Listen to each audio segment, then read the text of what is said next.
পাটুরিয়া দৌলতদিয়া নৌপথে ঘরমুখো মানুষের চাপ বাড়লেও নেই কোনো ভোগান্তি। এই বিষয়ে বিস্তারিত জানাতে দৌলতদিয়া ঘাট থেকে আমাদের সাথে যুক্ত হচ্ছেন সহকর্মী মিঠুন গোস্বামী।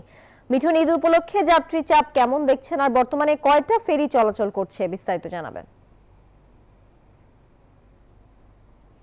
ধন্যবাদ আপনাকে। আপনি জানেন যে দেশের অন্যতম নৌরুট দৌলতদিয়া পাটুরিয়া, এই রুটে কিন্তু খুব সকাল থেকে যাত্রীর চাপ যেমন ছিল, কিন্তু বেলা বাড়ার সঙ্গে সঙ্গে সেই চাপ কিন্তু অনেকটাই কমেছে। এখন আমরা ঘাট কর্তৃপক্ষের সঙ্গে কথা বলেছি, তারা বলেছেন যে আসলে গত শুক্রবার থেকে আসলে মানুষ যাতায়াত শুরু করেছে, যার কারণে কিন্তু আজকে অনেকটাই কম যাতায়াত করছে। আর বেলা আসলে বিকাল হওয়ার পর থেকে কিন্তু সেই যাত্রীর চাপ আবারও বাড়বে বলে তারা আমাদেরকে জানিয়েছে। আর এই রুটে বিআইডব্লিউটিও কর্তৃপক্ষ কিন্তু 17টি ফেরি চলাচল রাখছে, যার কারণে কিন্তু ফেরির তেমন সংকট নেই। তবে মাত্র 3টি ঘাট এই ঈদে জামা জুতো অ্যাকসেসরিজের ডিসকাউন্ট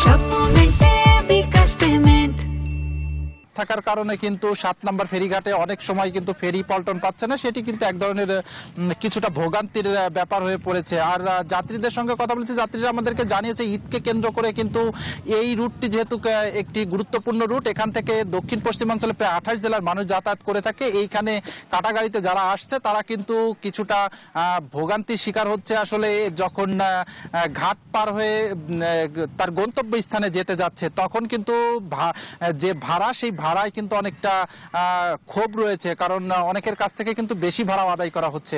মূলত সব মিলে যদি যাতায়াত ব্যবস্থা বলি তাহলে আগের থেকে অনেকটাই স্বস্তি। এতটুকুই ছিল আমার কাছে রাজবাড়ী থেকে ফেরি চলাচলের সর্বশেষ তথ্য। ফিরে যাচ্ছি স্টুডিওতে। মিঠুন, আপনাকে ধন্যবাদ যুক্ত থাকার জন্য।